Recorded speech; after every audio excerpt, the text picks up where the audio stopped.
अमृतपाल और उनके प्रति जिस तरह की अब धीमे धीमे रियायतें आ रही हैं जमानत के स्तर पर, समर्थकों के स्तर पर, ट्रांसफर के स्तर पर, उसका किस तरह का असर दिख रहा है? कैसे पढ़ा जा रहा है ग्राउंड पे इसको? देखिए, अमृतपाल को लेकर पहले जब वो आए थे तब बहुत सा तरह की जो सिख समाज में, मैं कह रहा हूँ कि एक खास तौर पे एक सिख एक सेक्शन है जो बहुत रेडिकल सेक्शन है पंजाब का, वो हमेशा रहा है। अगर आप 47 से लेकर देखिए, एक सेक्शन है पंजाब में जो हमेशा रहा है, जिनकी एक अलग तरह की समझ रही है बहुत सारी चीजों पर। उनको बहुत उम्मीद थी, पर जब से वो पूरा जब ऑपरेशन हुआ, खास तौर पर जब अमृतपाल वहां से एस्केप हुए, उसके बाद बहुत सारी उन पर खबरें चली। उसके बाद उन्होंने कहा मैंने गिरफ्तारी दी है, पर लोगों ने कहा सरेंडर किया है। तो अमृतपाल की क्रेडिबिलिटी पर तब से सवाल है। जो बहुत बड़े पंजाब के एक सिख इंटेलेक्चुअल अजमेर सिंह, मैंने उनका पिछले दिनों इंटरव्यू किया, तो अजमेर सिंह ने भी ये बात उठाई थी कि बहुत सारी चीजें हैं जिन पर अमृतपाल को जवाब देने होंगे। कि मैंने उनको कहा था क्या अमृतपाल पर लोग विश्वास करेंगे जब वो आएंगे पंजाब? तो उन्होंने कहा कि ये एक टेस्टेड, ये लोगों का टेस्ट है सबसे बड़ा। ये लोग देखेंगे कि अमृतपाल पर लोग विश्वास करते हैं या नहीं करते, क्योंकि अमृतपाल ने बहुत सारी बातें कही थी। उनके क्लेम बहुत बड़े थे पंजाब को लेकर। उन्होंने कहा था मैं संविधान को नहीं मानता, उन्होंने कहा था पंजाब तो गुलाम है, उन्होंने कहा था सर चाहिए, लोगों के सर चाहिए, यानी कुर्बानी चाहिए लोगों की। पर लोग कहते हैं कि जब बहुत सारा वो इंसिडेंट हुए तो अमृतपाल गायब कैसे हुए।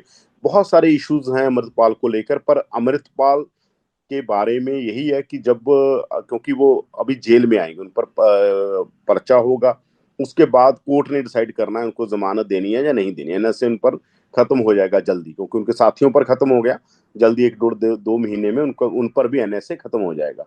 पर मसला ये सिर्फ एनएसए का नहीं है, मसला ये है कि क्या पंजाब की पॉलिटिक्स में अब एक थ्योरी चलती है पंजाब में, ऐसे कहा जाता है, ये मैंने सवाल, क्योंकि मैं सरगर्म पत्रकार हूं, तो अमृतपाल को मैंने सवाल किया था कि आपको पंजाब में ओवैसी की तरह देखा जाता है। ये मैंने अमृतपाल से कहा था कि पंजाब में लोग आपको ओवैसी की तरह देखते हैं। उन्होंने कहा था कि शक करने का सबका हक है, कर सकते हैं। तो पंजाब में बहुत सारे थॉट है अमृतपाल को लेकर। जब वो अगर उनकी जमानत होती है, वो बाहर आते हैं, किसको नुकसान करेंगे, किसको फायदा करेंगे, क्योंकि अकाली दल की जो मेन स्ट्रीम पॉलिटिक्स थी वो पंजाब में डीरेल हो चुकी है।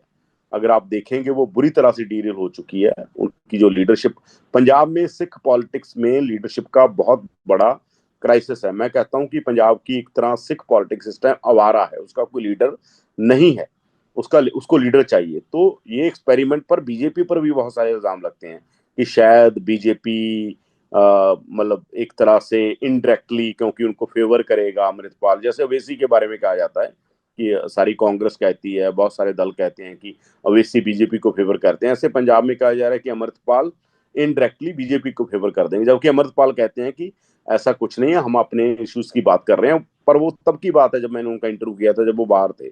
उसके बाद बहुत सारे इंसिडेंट हुए हैं। तो मुझे लगता है कि जब प्रैक्टिकली बातें होगी, अमृतपाल को पंजाब लाया जाएगा, उनके साथियों को ले आया गया है, आपको पता है, आज ही लाया गया है। और अमृतपाल भी जल्दी 1-2 महीने में पंजाब आ जाएंगे। उन पर केस चलेगा, वो जो थाने वाला केस है।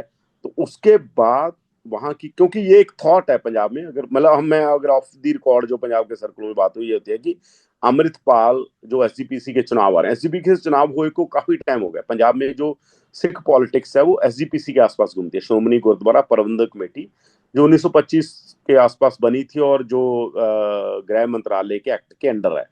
तो एसजीपीसी के जथेदारों वाला जो रौला है वो भी एसजीपीसी का है, वो भी सारा जो झगड़ा चल रहा है। तो ये कहा जा रहा है कि एसजीपीसी के चुनाव में अमृतपाल फाइट करेगा।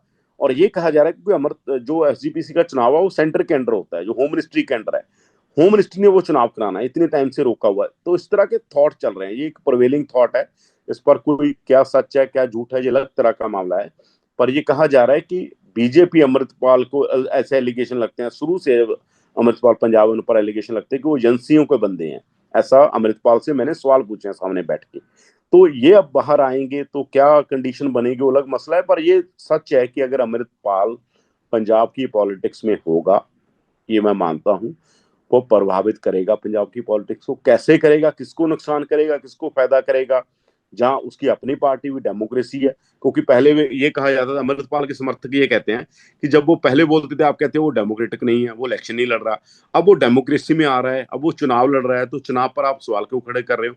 तो हम तो क्योंकि डेमोक्रेटिक लोग हैं, तो हम तो कहते हैं कि अगर वो चुनाव में आएंगे तो चुनाव में आके पता चलेगा कि क्या चुनाव में उनको कैसा रिस्पॉन्स मिलता है, कैसा नहीं मिलता है, वो जनता डिसाइड करेगी। पर ये 101% अगर आज की पॉलिटिकल मटेरियल कंडीशन देखनी हो, अमृतपाल अगर पंजाब में आएंगे तो पंजाब की सियासत को कितना प्रभावित करते हैं ये अलग सवाल है, उसकी इंटेंसिटी ग्रेविटी क्या होगी ये अलग मसला है, पर 101% वो प्रभावित करेंगे। ये माना जा रहा है कि उनको एसजीपीसी चुनाव से पहले कहीं ना कहीं जमानत मिलेगी और वो एसजीपीसी चुनाव में एक्टिव होंगे, या 27 से पहले वो चुनाव में एक्टिव हो जाएंगे।